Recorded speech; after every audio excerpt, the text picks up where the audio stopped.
Emocionalment, tots i totes, volem pertànyer. Volem pertànyer a una societat.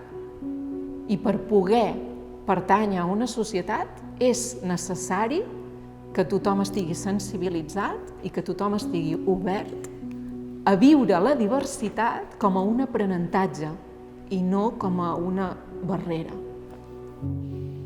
Es pot dir amb foc encara el nom d'aquest país, amb tants de faunes agressius que mai no... Allò que nosaltres ens havíem plantejat no era res en comparat del que ell podia fer, i ell ens va anar ensenyant tot el que podia fer.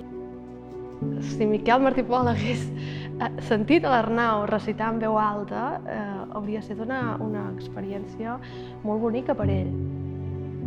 Tot el que puguem dir, germans, serà tan vell com el més vell record de la nostra.